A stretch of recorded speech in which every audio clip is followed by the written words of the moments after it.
Assalamualaikum warahmatullahi wabarakatuh. Salam sejahtera bagi kita semua.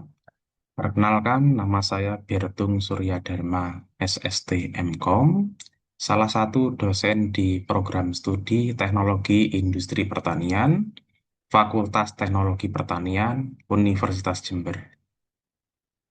Video ini dibuat untuk persyaratan sertifikasi dosen tahun 2026, yaitu dokumen PDD UKT PT atau dokumen pernyataan diri dosen dalam unjuk kerja Tridharma Perguruan Tinggi bidang pengajaran.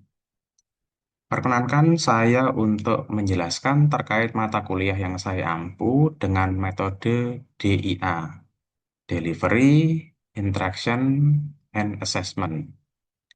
Delivery merupakan penjelasan terkait mata kuliah dan capaian mata kuliah. Interaction merupakan interaksi dosen dengan mahasiswa saat pembelajaran, dan asesmen yang terkait dengan penilaian selama proses pembelajaran. Baik, mata kuliah yang saya ampu di program studi Teknologi Industri Pertanian, salah satunya adalah penerapan komputer. Mata kuliah ini membekali mahasiswa dengan keterampilan praktis teknologi informasi komunikasi untuk mendukung bidang agroindustri. Fokus pembelajaran meliputi pemahaman perangkat keras dan sistem operasi, perancangan user interface dan user experience, serta pengolahan data dengan Excel. Selain itu, mahasiswa akan mempelajari teknologi mutakhir melalui program Python, implementasi machine learning, dan Internet of Things, hingga pengolahan basis data terstruktur menggunakan database Microsoft Access. Mahasiswa diharapkan mampu menerapkan solusi digital yang dinamis dan relevan dengan kebutuhan industri saat ini. Berikut adalah CPL dan CPMK yang ada di mata kuliah penerapan komputer.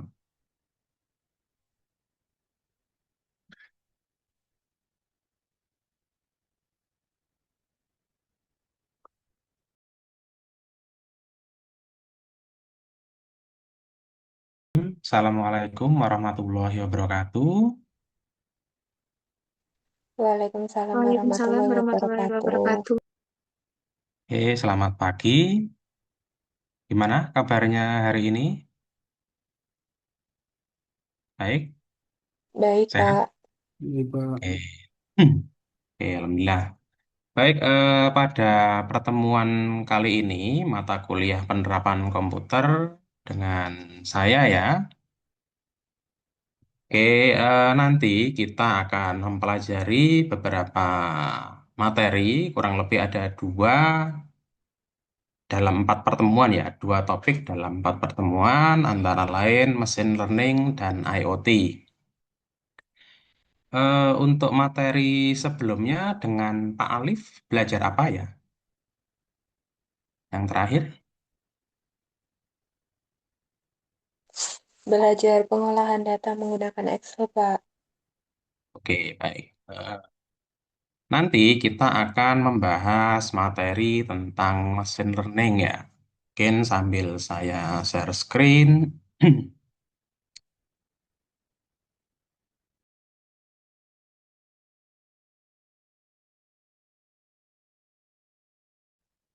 Oke, sudah muncul ya di layar kalian. Jadi nanti eh, kita akan masuk ke pertemuan 9 dan 10 ya untuk mesin learning. Jadi di sini kita akan belajar ini sesuai dengan RPS. Jadi nanti ada definisi AI atau Artificial Intelligence yang merupakan sub dari mesin learning nantinya ya. Terus nanti juga akan ada tugas ya, tugas sesuai dengan RTM di sini. Oke, mungkin bisa saya tunjukkan juga filenya. Nah, ini sebentar. Oke, jadi profil mata kuliah dan kemampuan yang diharapkan. Jadi deskripsinya mungkin sudah disampaikan di pertemuan pertama ya, waktu membahas RPS, silabus, dan kontrak kuliah. Mungkin saya hanya mengulang di sini ya. Jadi mata kuliah ini membekali mahasiswa dengan keterampilan TIK, Teknologi Informasi dan Komunikasi Praktis untuk agroindustri. Karena kita prodinya teknologi industri pertanian, maka nanti dikaitkan dengan pengolahan data di agroindustri ya. Terus ini garis besarnya kemampuan yang diharapkan dari pertemuan kita nantinya ya. Kita masuk ke CPMK 8B, yaitu mahasiswa mampu menerapkan pemrograman Python, machine learning, IoT, dan mengelola database akses sebagai solusi teknologi mutakhir di bidang agroindustri. Ya, jadi kita karena mengajarnya tim, mungkin nanti dibagi-bagi ya. Kebetulan saya di sini pengapu yang kedua, jadi nanti belajar machine learning dan IoT dengan saya, terus setelah itu belajar basis data dengan Pak Piko. Terus sub CPMK-nya, pertemuan ke-9 yang sekarang ini, mahasiswa mampu memahami definisi, cara kerja, dan alur proses pengolahan data menjadi model cerdas. Terus nanti di pertemuan ke-10, sub CPMK-nya adalah mahasiswa mampu mengimplementasikan algoritma supervised learning dasar untuk tugas klasifikasi atau prediksi sederhana. Ya. Oke, jadi sistem pembelajaran dan metode pembelajarannya di sini dua satu ya. Dua SKS untuk tatap muka dan satu SKS untuk praktikum. Nanti praktikumnya akan menggunakan software yang bernama Orange. Jadi software Orange itu adalah software open source atau gratis yang bisa digunakan untuk mengolah data dan juga untuk mengerjakan machine learning. Ya. Terus metode pembelajarannya ada kuliah dan diskusi, discovery learning, dan problem based dan project based learning. Ya, sesuai dengan RTM yang ada di RPS. Oke, mungkin kita bisa masuk ya ke pembahasan kita. Oh ya, ini nanti tugasnya ya saya sampaikan di akhir juga. Jadi ada LKM, Python atau Orange nanti. Mungkin banyak menggunakan Orange ya, karena Orange ini softwarenya tidak perlu membuat coding, tidak perlu kita itu membuka aplikasi, membuka misalnya Visual Studio, membuat program di situ, tapi cukup membuka Orange, terus datanya itu bisa langsung diinputkan tanpa coding, langsung kita drag drop saja nanti ya. Nanti akan dibahas lebih lanjut di praktikum ya. Nah, LKM 3 ini punya bobot 15% untuk tugasnya ya. Terus yang RTM 2 model cerdas mesin learning, nanti poinnya juga 15% ya. Yang ini proyek, yang LKM 3 adalah tugas individu nanti. Oke, pagi ini kita akan belajar kurang lebih 6 poin ini ya. Yang pertama adalah dasar dan sejarah mesin learning. Terus mesin learning versus pemrograman biasa. Terus mengapa mesin learning ini penting bagi dunia agroindustri? Terus jenis-jenis mesin learning secara singkat nanti akan saya sampaikan. Terus poin yang kelima adalah fokus kita di supervised learning ya. Terus poin yang keenam adalah alur kerja dan studi kasus. Oke, mungkin sebelum saya masuk ke pembahasan mesin learning, ada yang sudah pernah mendengar istilah atau tahu definisi dari mesin learning? Ya, adik-adik mungkin sudah pernah dengar istilah mesin learning. Apa itu mesin learning? Mungkin izin menjawab, Pak. Ya, silakan Mas Arif. Untuk sepengetahuan saya sendiri, machine learning itu sebuah sistem komputer yang dapat mempelajari sebuah data dan juga menentukan pola dari data tersebut. Cukup, Oke, Pak. oke, bagus ya. Jawaban Mas Alif tadi, sistem komputer yang bisa mempelajari data, ya. Oke, saya kira sudah benar definisinya ya.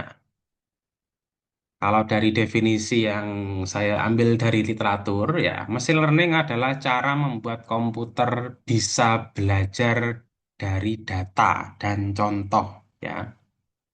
Bukan diberitahu aturan satu persatu secara manual. Itu di bawah sudah ada analogi, ya. Ketika kalian punya adik kecil, mau diberitahu buah mangga misalnya ya. Dek, ini loh, buah mangga matang itu seperti ini. Dek, ini loh, buah mangga mentah itu seperti ini. Dengan melihat gambarnya atau dengan melihat objeknya, nanti adik kalian juga bisa menyimpulkan. Misalnya ada 10 mangga.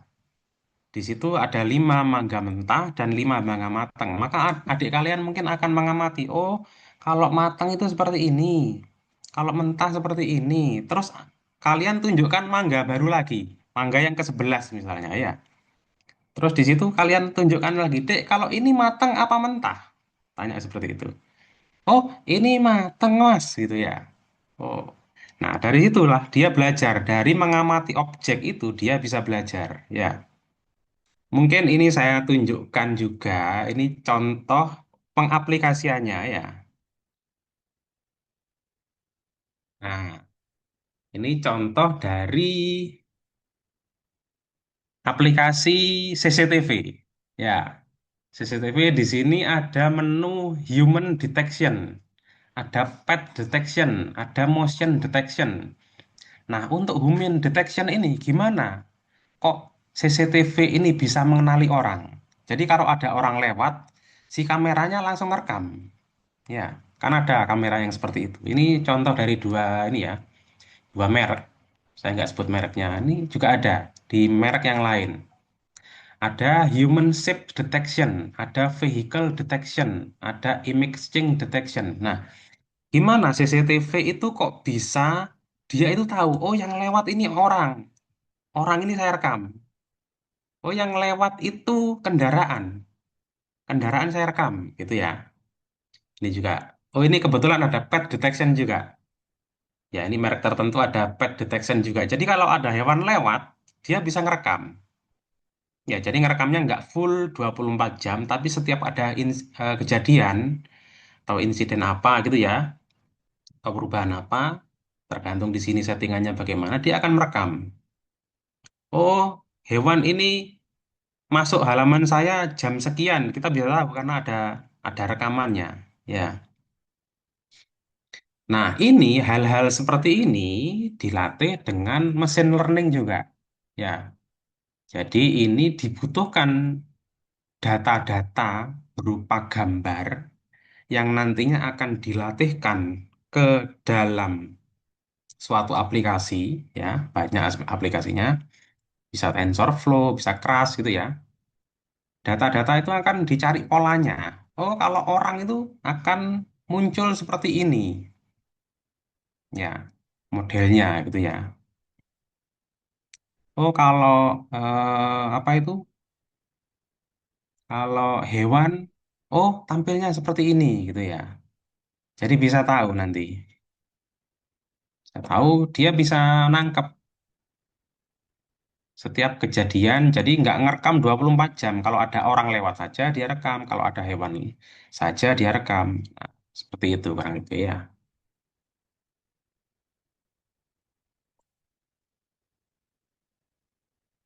Ya, itu alurnya. Yang ada nomornya ini adalah alurnya. Ada banyak contoh data terus. Misalnya foto ya, atau berupa data teks. Atau data nomor juga bisa. Angka juga bisa ya. Jadi diberi banyak contoh data. Terus komputer akan mencari polanya. Terus pola disimpan sebagai model. Nah, model ini ya yang nantinya akan ditanam ke perangkat-perangkat tersebut. Misalnya CCTV tadi. Ya, CCTV ditanami firmware kalau bahasa mesinnya itu ya. Firmware-nya diupdate supaya dia bisa mengenali hewan yang lewat gitu ya. Nah, itu sebenarnya model. Nah, model nanti ketika ada data baru lewat, analoginya seperti yang adik kalian tadi, adik kalian ketika ada mangga ke-11, oh bisa menyimpulkan, oh mangga ini mateng, mas, mangga ini mateng om gitu. Karena ini warnanya masih hijau, mungkin misalnya menyimpulkan seperti itu ya. Nah, dia akan bisa menebak data baru, data yang otomatis datanya sudah pernah terekam sebelumnya ya. Oh, kalau mangga yang mentah seperti ini, mangga yang matang seperti ini, dengan data-data tersebut, maka dia bisa memprediksi atau menebak objek yang baru.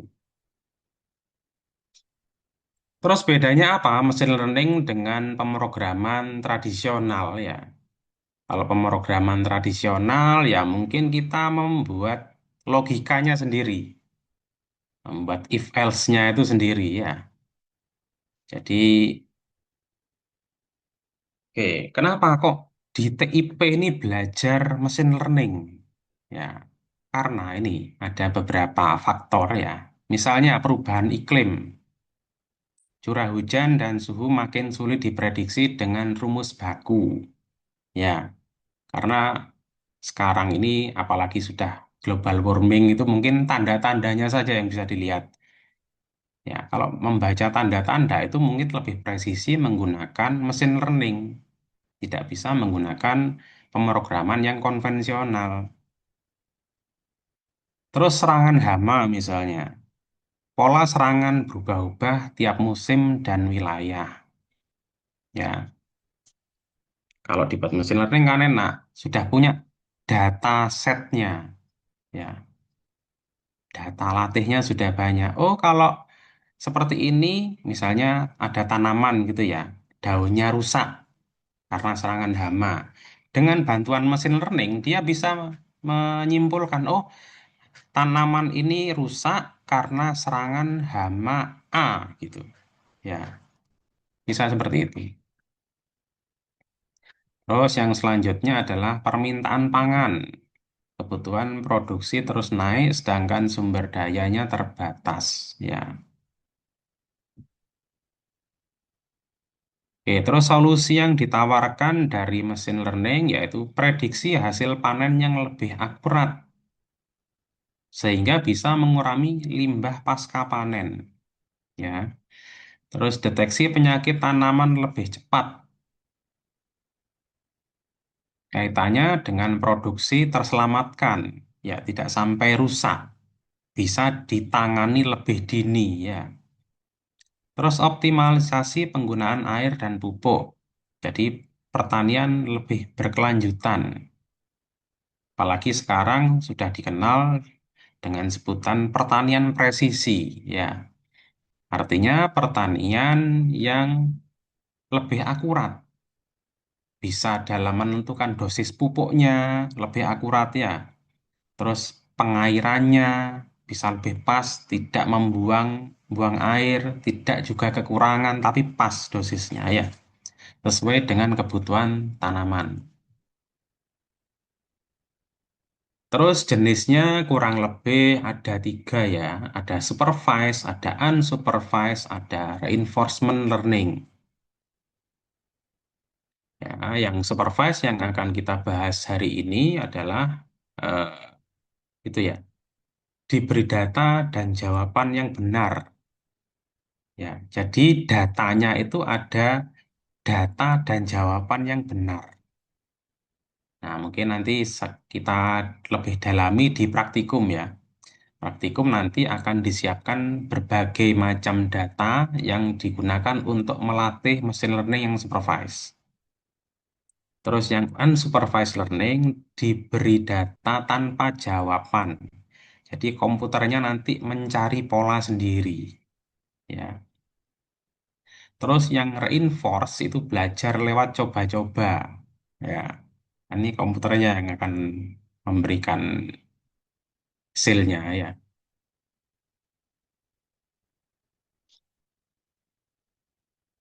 Ya, ini gambaran dari yang supervised learning, definisi dan cara kerjanya. Jadi, supervised learning adalah pendekatan mesin learning di mana model dilatih menggunakan data yang sudah memiliki jawaban benar atau label. Ya, nanti modelnya belajar memetakan hubungan antar data masukan atau fitur. Ya, jadi di sini nanti akan kenal banyak istilah. Ya, ada fitur, ada data set, ada data train gitu ya. Nanti akan kita pelajari pelan-pelan. Lalu menggunakan hubungan itu untuk menebak data baru. Ya, ini ya. Datanya diberi label dulu, misalnya foto daun, sehat atau sakit. Ya, oke, mungkin sambil saya tunjukkan ya di sini.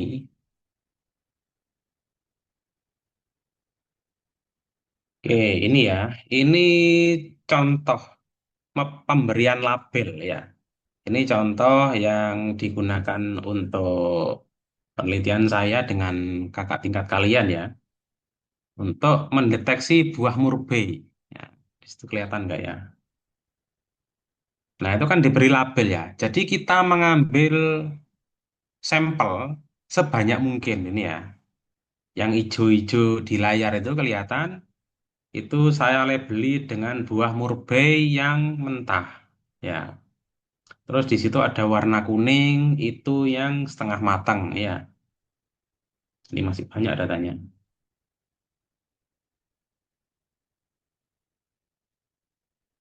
Nah, ini ya. Ada yang warna kehitaman itu ya, mungkin kelihatan di layar. Itu saya labeli dengan buah murbei yang matang ya.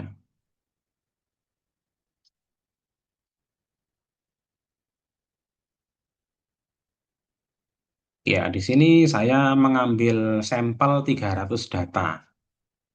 Ya, masing-masing 100 data untuk buah murbei yang matang, 100 data buah murbei yang setengah matang, dan 100 data buah murbei yang mentah.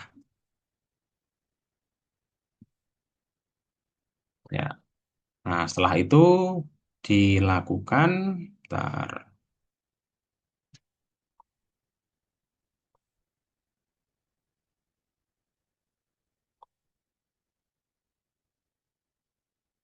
Dilakukan proses pelatihan. Jadi dilatih modelnya. Oh, kalau matang seperti ini, kalau setengah matang seperti ini, kalau mentah seperti ini. Itu komputer nanti yang akan menjalankan prosesnya.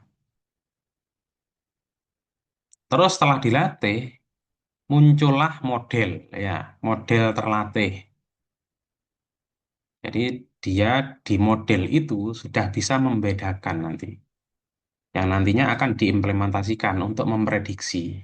Ya, oh kalau murbeinya warnanya seperti ini, nah ini kebetulan, nah ini saya implementasikan eh, hasil yang tadi ke dalam conveyor. Ya, jadi modelnya tadi saya tanam di sini. Nah, di sini di atas ini ada kamera ESP32 cam ini ya. Ini adalah kamera kecil, kamera kecil yang bisa digunakan atau bisa ditanami model mesin learning. Jadi ini satu model ya, model conveyor yang nanti bisa membedakan buah murbei yang matang dan yang mentah. Jadi di sini prinsipnya di sini akan mendeteksi dulu. Ketika buah murbei lewat lewat di conveyor ini, dia akan mendeteksi, oh murbeinya matang. Nah, di sini ada servo. Servo ini nanti yang akan mengarahkan ke box yang ada di sini ya. Ini box yang pertama misalnya untuk box yang matang dan box yang kedua ini adalah box yang mentah. Kalau matang dia akan diteruskan ke sini. Kalau mentah atau setengah matang dia akan diteruskan di box yang kedua. Ini kebetulan sedang proses pengajuan paten ya dengan kakak tingkat kalian. Di hasilnya nanti mungkin bisa diimplementasikan di industri. Nah, ini contoh yang lain ya. Misalnya daun, kita beri label. Oh, daun sehat itu seperti yang daun A. Daun B ini juga daun sehat. Daun C sakit. Kita labeli. Ya, kita beri penanda. Ya, yang nantinya akan dilatihkan dalam machine learning. Ya, ini contoh yang di bidang agroindustri ya, kualifikasi buah yang saya tunjukkan tadi, deteksi penyakit, sehat atau terinfeksi bisa, terus sortasi kematangan berdasarkan warna dan tekstur. Ya, itu juga bisa. Oke, sampai sini ada yang mau ditanyakan mungkin? Ada pertanyaan? Izin bertanya, Pak. Ya, silakan. Apakah ada data minimal untuk machine learning ya, Pak? Oke, baik. Terima kasih Mas Krisna. Ya, pertanyaan yang bagus ya. Mungkin dari tadi belum sempat dibahas itu ya. Ada nggak data minimal yang harus kita kolek atau kita kumpulkan? Nah, jawabannya dengan berbagai literatur yang sudah saya pelajari, dengan berbagai model itu tidak ada data minimal. Nah, biasanya peneliti itu atau orang-orang ya yang biasa membuat modelnya itu, biasanya datanya jumlahnya hanya 10 kali fiturnya. Ya, misalnya fiturnya ada 3, ya dikalikan 10, 30 data yang dibutuhkan. Cuma seperti itu.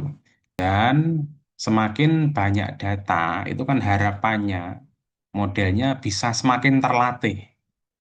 Ya, jadi harapannya juga bisa semakin akurat. Ya, jadi itu ya jawabannya. Gimana Mas Krisna? Cukup, Pak. Oke, baik. Terima kasih.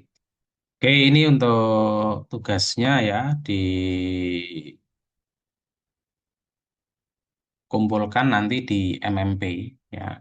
Sudah saya set di sana, silakan dibaca dan diperhatikan langkah-langkahnya ya. Jadi di sini mahasiswa membangun sebuah model mesin learning sederhana ya, menggunakan aplikasi Orange dengan studi kasus yang relevan di bidang agroindustri, misalnya klasifikasi kualitas kematangan hasil pertanian, deteksi kondisi tanaman, atau prediksi hasil panen, atau yang lain ya, boleh. Asalkan masih dalam bidang agroindustri.